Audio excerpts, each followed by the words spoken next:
Eastern Standard Time, 8 p.m. Daylight Savings Time. I did it again because I hate this thing, and I'm not going to stop hating it until I wake up and I get through the day. Welcome, adventurers. I'm your guide, Sean McZoo, and this is the Reptile Show Reporter. As usual, Bill Strand, headmaster of the Community Academy, is my co-host. Tonight, we've got a special guest star, Jenna, but she brought a friend. Jenna, tell us who you brought. Oh, let's see. Why am I yelling? He's Hey, heck? but we call him Lester on this show, so there we go. Hey, everybody. Time to do the music, and then we'll get the show going.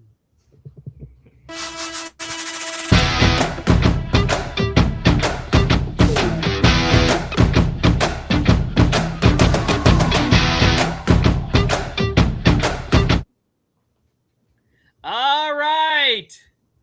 Bill was late, and he's not even here now, so he was gonna publicly tell us why he was so late. That's why the show didn't start. It usually is why it doesn't start. All right, Bill. You're up. Why are you late? Why has this show started late? After 3 years as Reptile Show Reporter Show, that was Monday, was our 3-year celebration of the name change. You're still running late. It was the Exotic Pet Adventures and a whole bunch of other stuff before that. But it's been 3 years as a Reptile Show Reporter, and we're celebrating that. We're celebrating St. Patrick's Day because I'm in my green Reptile Show Reporter shirt today. That was yesterday, and I'm Irish, even though I don't know if I was yesterday because of all the craziness that went on. And there was a meteorite. Not a meteorite. Was that the right word? Yes, a meteorite came down over Ohio yesterday, made a big kaboom with 7 tons, and it hit the earth somewhere or in pieces yesterday. So, and of course, we've got Lester, who brought Jenna. Of course, Jenna was kind enough to wake him up. He's struggling because of the hour. He's not ready yet. He doesn't know anything about it. It's still 7 p.m. for him. But Bill. What? Why are you late? This is the first time I've ever been late. Late, truly late. You've been like 30 seconds before the show starts, 10 seconds before, but this is the time you've actually been late. Yes. What happened? I was feeding my Parsons chameleons. That's it? That's a good excuse. They were hungry, and I said, oh, you know what? For this show, I guess was that's giving them good black enough. crickets, but then they were really hungry. I said, I'm going to go get some good dubia, and I lost track of time picking out the dubia. All right, Bill, let's talk. Who's here? Well, we know who's here. Well, our friend Lester's here. Lester! And we know Jenna's here. I don't get to show her and her horse a lot, so there you go. And Marsha Ann is here. Who? Marsha Ann. Marsha Ann. I got a special surprise from Marsha Ann today. What? This is our Marsha Ann and Renee picture, right? That's an excellent picture. That's our normal one. Then when we go to Renee, we got, where's it? I forgot my alphabet. There's our Renee picture. There's our, my hand isn't working well today. Marsha Ann picture. Guess what she sent me today? Another celebration type picture. Was a while ago, but that's a wedding photo.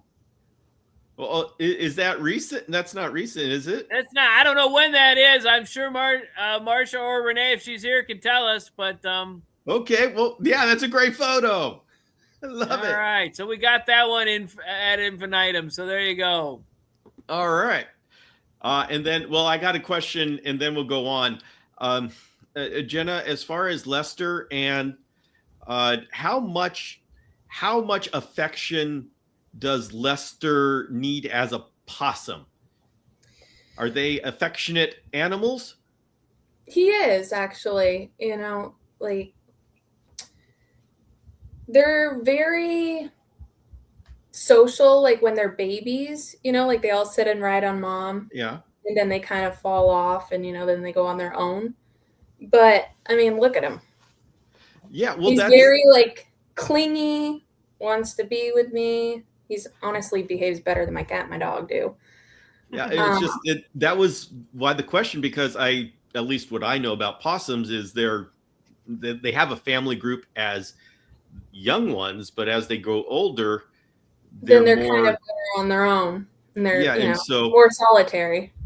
So then I see Lester over there just acting like he really wants to be with you, and He wants to be asleep in his container because he's a Well, okay, maybe nocturnal that- person and he's not up yet.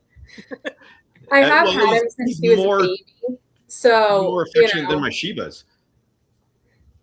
that's true. Yours are harder to catch than mine. Yes. Lester says fun. All right, who Okay. else is here, Bill? Mikey Ben is here. Mikey Ben. Let's see. I think I got rid of the Mikey Ben and the in Santa picture, so I got to find a different one. Which one do I want to do? Where's a current Mikey Ben picture? Is it? Oh, I don't know. I might have to just go Mikey Ben and the Canadians. I guess that's good enough for today. All right, who else is here? Geraldine. Geraldine. Hello, Geraldine, and congratulations, Geraldine, for the job at the Reptile Zoo Aquarium. Wow, that's And cool. then Wayne Abides is here. Wayne Abides and his friend Pie. If I can find him, there he is. He's got pie on his face. He's gonna have pie on his face forever since he sent me that photo. So there we go. That's who sends me. And then new Mr. Nate Rowley. Nate Rowley. Okay, and Janet. Janet. There we go. We got Mr. James Cross. James, who I had invited originally to the show, and he decided that since Lester and Jenna were going to be here, that he wouldn't show up because he didn't want to change his clothes. That's what he's texting me. Yeah, So. well, how do you follow Lester? My goodness. I don't know. I mean, I'm looking at first you tried to replace me with James, and now you're replacing me with Lester. If Jenna will be there and be able to translate for him, it's an option, Bill. It's really an option. I can compete against James. Lester, I'm just folding. I know. That's a bummer, Bill. It's been nice knowing you. All right, tell me who else is here. The one, the only, Eliza Ann. Eliza Ann! Welcome, Eliza. We'll let you take the stage. Wait a minute, isn't there another one with you and Eliza and the crew? Here's Eliza in the crew. There's great ones, all sorts of ones. All right, I don't have them anymore that are up here, so okay. All right, anyone else? Yeah, Annette's here. Annette. There we go. All right. Well, hey, don't forget Stephanie Payne. Stephanie Payne. Here we go. That's right. That's right. Stephanie Payne. And the personal favorite of mine, Misty Mountain Fans. Misty Mountain Fans. Who's that? I keep seeing all her new content, and she's got a show out. I know. She's all over the place. Podcast. She's really Everybody's here. talking about her with us. I mean, I know we launched her, Bill, but I don't know if it's actually her or her people that have joined, but that it may be her peeps. Those are her peeps, right? Her staff, her crew. Her cast and crew. There we go. That's right. So, Jenna, this is how it feels when we go through all the people and you're the guest. You have to sit in the background and just hang out with us. I think everyone wants to look at Lester, so. Yes. Yep. Even James says, yeah, Lester would have upstaged me. That's what he was afraid of. I didn't want to tell the whole story, but now. All right, anybody else? So what is I think that's all. Did I forget anybody? If I missed anybody, put a notification in the chat, because Hate to miss anybody, but I think I got everybody. Yeah, there's so much chat going on. I don't even know what to do here. A bunch of chat people. Mm-hmm. Well, I want to know about what does Lester do all night? Runs about. He runs causes about. havoc. Yeah, so it actually works out pretty well. Because obviously I take care of the reptiles in the morning, and he's just sleep all day while I work. So he's actually pretty easy to maintain in that sense. And then around probably 8-9 p.m. is when he wakes up. So I woke him up probably a little early today, around 7. And he gets his, like, when I do my reptile night round, he gets his food. He eats everything at night. He loves grapes and Greek yogurt. That's probably his favorite. Anything with fruits. And then he comes out here in the room and kind of hangs out with me for a little while I take care of the reptiles. And then he kind of has his free roam for the night in his room and causes as much havoc as possible. So it's like a child-proof room, but just for a possum. All right. Now, the history with Lester is Lester is not able to go back to the wild, correct? Yeah. So my friend works, she has a rehab facility, the biggest one in the state here, and her dad's a game warden. And I was at work actually, and I assist under her license. And we got a call that came in saying that there was a possum that was attacked by a dog. And the owner of the house had the possum like still in the area. It was like 2 hours away. So she's actually a nurse in the Army. So she wasn't here. So she asked if I would go up there and see if I could catch him. So I took a trap up there, and within an hour he was in it. So we had him, and it was in November. So it was really cold. The babies that year, this was last winter. Yeah. They had a really late, like, for the babies to grow up and be born. It was just a late season compared to normal. So he was like the size of your palm, tiny. And so I went up there and I got him, and we were going to hold him through the winter because he was just too young to be out in Vermont snowstorms at the age he was at. But even when we got him at first, he just didn't have, I guess, his like primal instincts were not super great. Like, he was not afraid of anyone. Unfortunately, these people were feeding him cat food and dog food and had them around their house for a month or two before, calling once the dog finally, attacked the possum. That's when we got the call that they were kind of trying to keep him as a pet, it sounded like, around the house. So he just was kind of acclimated to that environment, unfortunately. And then, I was hands off with him over the winter. That's a strict rule that we have, like, as rehabbers. You don't want to, put your scent on them and make them turn into a pet. Like, we feed them, clean them. That's about it. Otherwise, you don't pet them, you don't play with them, because our goal is to release them back after. But then when spring rolled around, it was just, you can see if we were to send him out, he would be hit by a car. He'd be in someone's backyard in the trash. Someone would do something to him. An animal would get him. It would just be something. He would have a shorter life out there than he would here.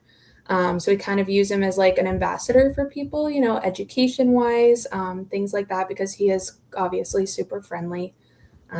He's really great for that in the community here, just to bring awareness to possums, because a lot of people will think, they're super large rats or they're bad and they're digging through trash.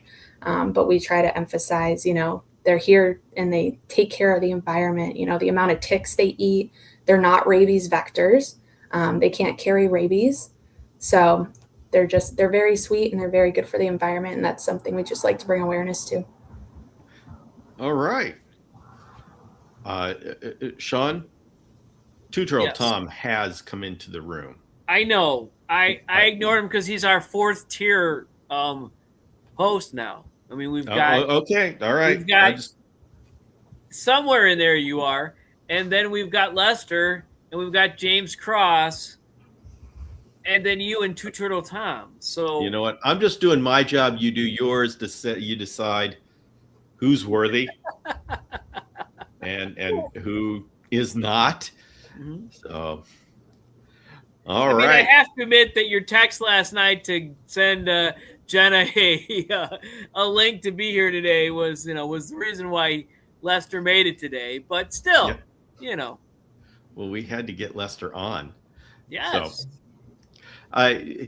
So how easy do possums or raccoons or these things habituate to humans?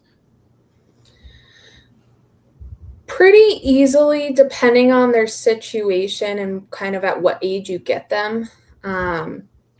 Raccoons, oh my gosh, when they're babies, they are so loud and so cute. But the raccoons, even, if you have them in your care long enough, like any animal, even reptiles, it depends really on where they can't come from, how they're treated, if they're wild caught, which all of these guys obviously are. But it depends on their cycle a little bit. But when it comes to humans and the way that they interact for the most part, it's primarily food driven for most of it. They don't really snuggle up to you. They kind of just understand that, hey, you're feeding them. Hey, you're caring for me, is kind of the way that we try to really keep it for us, because we want to send them out. I primarily help with possums and snapping turtles. Obviously, being in the reptile side, I help with a lot of turtles that have car injuries, unfortunately. But thankfully, 99% of them do make it back, which is a really good thing. There's a lot of volunteers, a lot of transports that help out with that. So that's great. We have a bunch of questions for you. First of all, is he potty trained? He is, actually. Wow. Possums are very, very clean animals. Mm-hmm. He uses a litter box. He actually took to it pretty quick, even as a baby, just putting a box in there. And, I use a cat litter that's like made from corn. So it's very, we don't want him to eat anything bad, but he does use a litter box and he's a very good boy. Great. And what's his lifespan normally? So in the wild, outside, it's actually very short. So most possums live outside for about a year and a half, just due to like natural cause. Mm-hmm. It's very short lifespans on these guys, but in captive care, they can live to about 3 or 4. Okay. That's still kind of short. It is short, but that's like a lot of other creatures that are short. So, okay. Two Turtle Tom is trying to take over now, trying to push his ability to be a thing. So he's Forest of Southeast Survey in Australia. Wow. All right. Well, we'll just have to believe you there, Tom. It's an interesting thing. I am absolutely not an expert in falconry, but I've always asked, why did they come back? And I got a very interesting answer. For some of them, it's hard to get them to leave because falcons, you just said the falcons are really smart and they figured out that being with the falconer, they get fed all the time. So why go out into the world where you could get killed by your food or your broken wing or damaged by your food? You can just hang out with the falconer. And so anyway, I don't know. I haven't confirmed that, but that's what I heard at one point, and that gave me a totally different perspective that these animals may say, hey, this is a good deal. Okay. Alicia is here, by the way. Yeah, I saw. Just I actually put up the thing, but is my job done? Should I just no longer tell you when new people come? What? What do you mean? I keep telling you new people, and you're poo-pooing me as if I'm now interrupting the flow of things. I put up their announcements, and they're there, and so All right, just know that I've got very sensitive feelings. Oh, good Lord, we're gonna have to deal with Bill's sensitivity today. This has been a long day for me, Bill. Wow. Hey, I am very needy. After this, my Wednesdays are going to be a lot easier, and so I am a needy co-host. Yes, you are a very needy co-host. All right, Jenna, would you like a full-time job to be with the co-host? Are you less needy than I am? We could even call it Reptile Show Reporter and Jenna or Lester or whatever. You might win with Lester. It's been 3 years. It's time for another name change. So there we go. All right, James has a question for me. He says, what's going on in that chameleon room, Bill? All of a sudden, that large atrium has taken center stage. I'm kind of proud of my Parsons guy back there. I like him. So he is center stage back there, huh? Yeah. I finally figured out how to make myself not turn blue, but I've got all my light focused from here. 5 lights shining on the left side of my face, and this is dark. Oh. So anyway, this guy here, I'm going to be giving him some fenbendazole. But gosh, I tell you, the other Parsons, the one that I have available, nothing.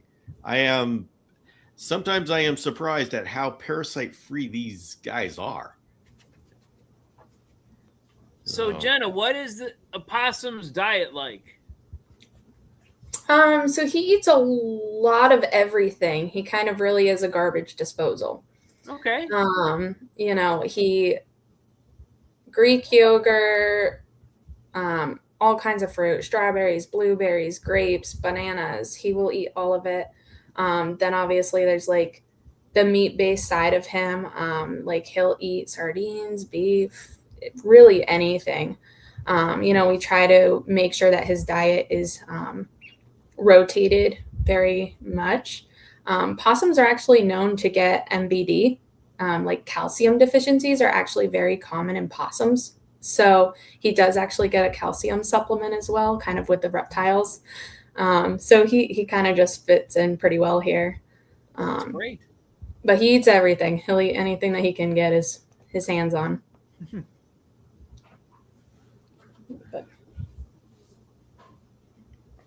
Does he look for affection? Like, will he come to you and say, all right, I want to be held?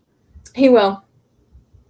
I feel like he kind of looks at me as mom. Like I said, I've had him since, he was a baby. So as soon as he's kind of out, he does climb up my leg, and then, he just likes to tuck his nose kind of in, and which he's doing right now. Oh, he's very sweet. And everybody, the reason why I keep asking is because they're solitary as adults. And so I'm trying to understand this behavior to where he's truly like kind of one of a kind, not many. And that's why, he's honestly a perfect ambassador for that reason. Okay. That's great. All right. Well, not to bring my Shibas back, but I love them. Usually Shiba Inus, they're very aloof with strangers and other people. And that's just a Shiba thing. But mine just break the mold on that one. And they love strangers. They love anybody. So, okay, we have outliers. And I guess, Lester, you're an outlier. That's why Lester didn't go back to the wild. Yeah. I mean, it's kind of very, very clear that, if they only live a year out there anyways, and we threw him out there, in the spring after having him all winter, and he was like this, we kind of gave in. We kind of gave in. What am I doing here? He'd be very lost out there. So in like April, we talked about it. Because normally what we do with like long-term ones that are kept over, several months, we kind of put them in like an outdoor enclosure that's out here. She has some on her property. Trying to make her bigger and you smaller, Bill, but that's not working here. They're like large atriums kind of outside. They're pretty large enclosures. And we kind of try to adapt them back that way. So they're outside. They have no human interaction around them besides feeding them. Aha, got it. Sorry. And then eventually, we have them outside for, a month or two in that enclosure. And then that's when we release them back. So it's like a soft release and then a hard release back outside. So you put Lester out there and Lester said, Mom, there's nature out here. Get in.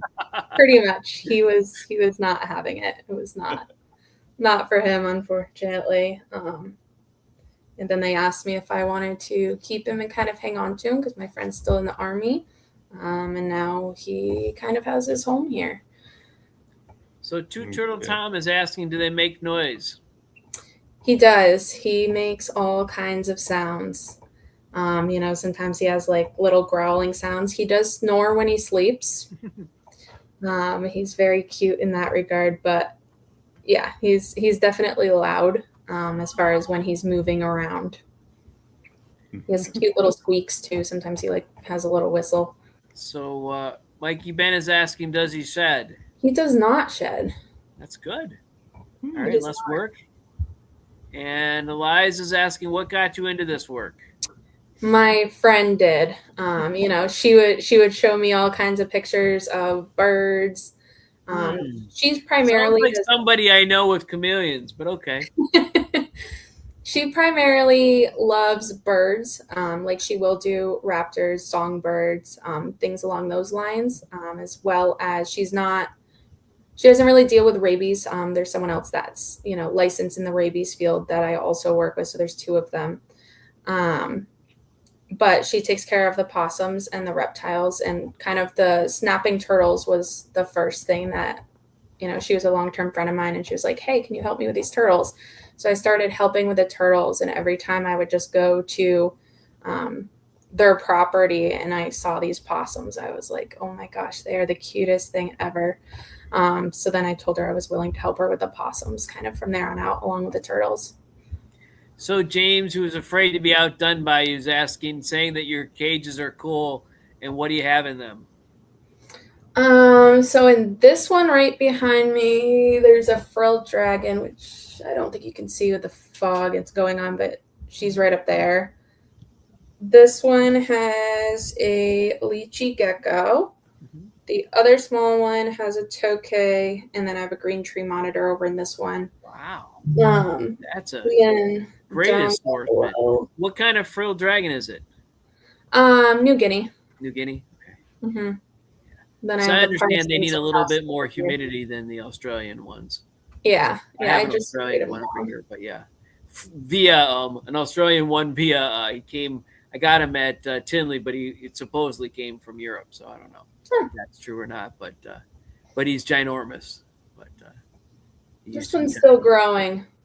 Came as like a baby. It's super tiny. I've had that frilled dragon for I think like a year, just about now. So that's cool. Those are awesome creatures. Well, you did good. Oh yes. Hopefully, I haven't made you self-conscious by making you ginormous compared. Oh, that's okay. I think everyone wants to see him. Yeah, we like seeing Lester. And he has his tail.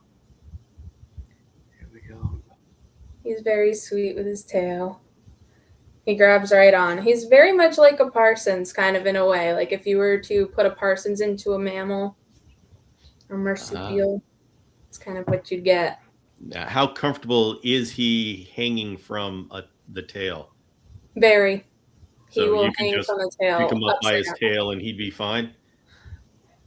You could. It's not something that, we really recommend doing or tell people to do. There's a lot of people out there that'll just grab them in the wild and hold them by their tail, and you really shouldn't. Well, I would mean if he's wrapped around your arm like he is and you lift him up. Is that Oh, yeah. If he does it on his own, then absolutely. Okay. All right. But it's strong enough so he'd be comfortable doing that. Yeah. Yeah, they hang upside down from tree branches. He has some branches and stuff in here, and he'll just be completely upside down. Okay. All right. Let's see. Is Lester nocturnal, or has he adjusted to being awake during the day? Tom should show up on time and he would know, but yeah. Yeah, he's very nocturnal. I kind of keep him dark. He has like a little sheet during the day that I put over him, so he's still, he has his day cycle, but then I put like half a sheet on one side because they do when they're outside, they kind of burrow and find dark places to sleep during the day. It's not like they just, sleep out in the grass. So I keep it a little dark for him. He has like a little box. He'll go in and sleep, and then he comes out when he's ready. And you can always hear when it's time for him to wake up. All right. James is asking, what's the one thing you're looking forward to seeing in Madagascar? The Parsons chameleons. Oh, yeah. They have my heart. Everyone always asks me because I have such a diverse collection of reptiles. It's hard to say which one's a favorite, especially, when I have like a sailfin to a frilled dragon to a Parsons chameleon. They're just such different animals. Wow. What a cool collection. But I always tell everyone, the Parsons, no matter what, still has my heart. I'd say it's like that, and then the tree monitor is second. Yeah, we will hopefully see 4 of the 5 recognized varieties of Parsons chameleon. Liz is asking if you're ever going to get a Parsons. If she would, she'd call him Charlie.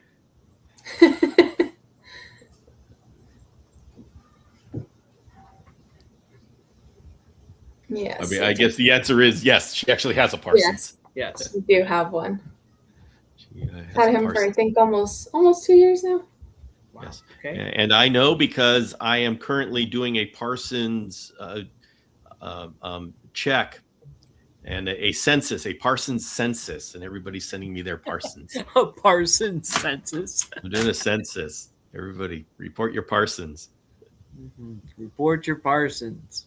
Yes. How big is a sailfin? He is full grown. He's about 4 feet, and he does not fit in the reptile room, so he's in my living room. Okay. Wow. He's the only one that's kind of left out. Now, are they? I know nothing about their husbandry. I just know that they get big. Are they a high humidity? Very high humidity, lots of water. He has like a full tub. His bottom of his enclosure is all water. Okay.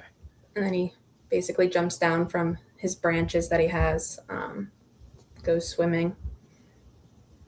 But very high humidity on them. All right. Yeah, they look awesome. I know that I could not have one that big, because if I did, I'd say, oh, I could have had a Parsons in this. All right. Well, I love seeing Lester. This has been wonderful. We get to see him. He's the show mascot. Mm-hmm.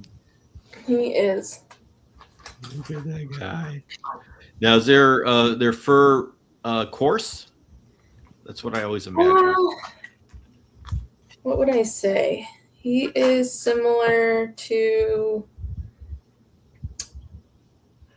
kind of like a long-haired dog is what I would say. He's, it can be coarse, kind of like a lab or something, but it's very soft underneath. But then, like, when he's wet, he kind of looks like, like a naked cat. He just, like, flattens right out. But then, when he's dry, he looks very fluffy. But, like, his body is actually not as big as, he looks. A lot of this is just fur. Stuff. Yeah. Want your pouch? Oh, he does want his pouch. He loves these things. You want it? No, maybe not. He makes the cutest sounds when he eats from his pouch. It's just like fruit. It's like a fruit mix. Do you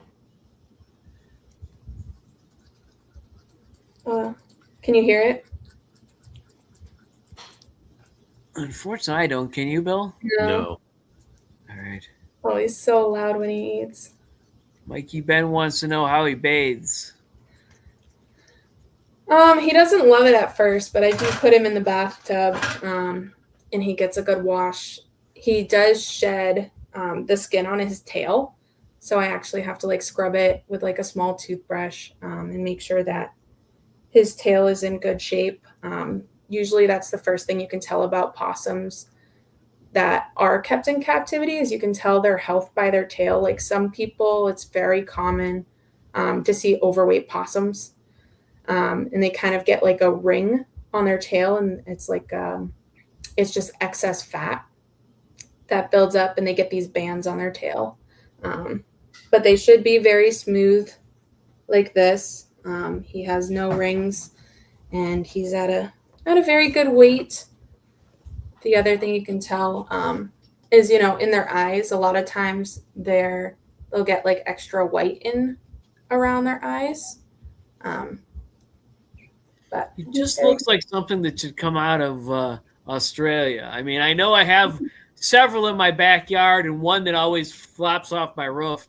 I guess it's been long enough that he may not be the same ones, but the multiple ones always have fallen off my roof and making noise. But they're very loud. Yeah, they're very loud. It's a big creature climbing on your thing. It's not a squirrel or whatever else that might be out there. I mean, there's raccoons here as well, but they're not the most graceful either. Oh, buddy, yes. Now, when they freeze, is it truly just, I mean, when there's one up on the fence and then my dog starts barking at it and it freezes, it's like this could go on forever. Will it truly go on forever? Yeah. Until until whatever's causing that fear in them, they will kind of hang out there. Unless if they're like very directly approached, like if the dog went straight up in front of its face. The dogs will never reach it because it's up on the fence, up high. And so they are just sitting there barking the fool heads off, and the possum just sitting there looking at them or not looking at them. And it's like we have a standoff. It's like nobody's going to give an inch. And I have to wrangle everybody together. And yeah, they will show teeth. They'll freeze first, then they'll open the mouth, make themselves look really big. They might give you like a little bit of like a hiss kind of growl noise under there, but for the most part, they're still stationary when they're giving that display. Okay. Yeah. If they're physically approached, then they. Well, apparently you've won James over to the possum side, so I guess my dogs are. Yeah, well, I have a problem that I've got 2 Shiba Inus. And so when I'm wrangling one of them, the other one goes around. And so they know how to work the system. Yeah, James, don't feed the wildlife. Don't feed the wildlife. Yeah, James. All right. You might end up like this, James. Mm-hmm. Someone told me they keep the tick population down. They do. They eat a lot of ticks. They actually kind of travel in a pretty large radius. They're very good at knowing their surroundings, and they have kind of like a path that they follow. So like throughout the course of a week, they kind of make the same loop all the way back to where they started. Usually it's, 5 to 10 miles that they'll travel between, wow. But they do, for the most part, stick to that one section. They find a spot where they kind of fall off, mom drops them there, and they build their life there. But they're very smart, very, very smart animals. How disruptive is it if they are moved to another location? It depends on, that's something that we kind of deal with a lot. When they are called in or picked up, we do always track exactly where they were found. So like even if someone else picks them up, moves them, we always want to put them back exactly where they were found because they're probably there for a reason. However, in some cases, usually if they're like roadside or in a neighborhood where it's just not a good environment for them, we will relocate them. But again, it'll be through that soft release to a hard release. Especially up here in Vermont, we have a lot of options compared to some other states. So we do move ours occasionally, but we put them in safe areas where other possums have been known to live, where we've released them in the past. So we know it's an environment that's sustainable for them. What do you think, buddy? James says, sorry, Geraldine, if they come to my house, they get fed. I feed all the wild lizards. I protect the rattlesnakes, king snakes, and gopher snakes, and the deer eat with my goats and donkeys. Yeah, well, He's James trouble, has He always is had trouble. that Snow White vibe. As long as you don't have chickens, they love chicken eggs. They won't hurt the chicken, but they will go for the eggs. All right. All right. Thanks, Jenna, for being here, and Lester, bringing Lester. I think we need to wrap this up. I'm sure nobody wants to do that other than I want to get heading towards the bedtime cycle because I got a big day again tomorrow. So I really, really appreciate you being here. Bill, thanks for welcoming him on. And have a good night, everybody. All right. Good night, my Lester. He's ready to start his night party.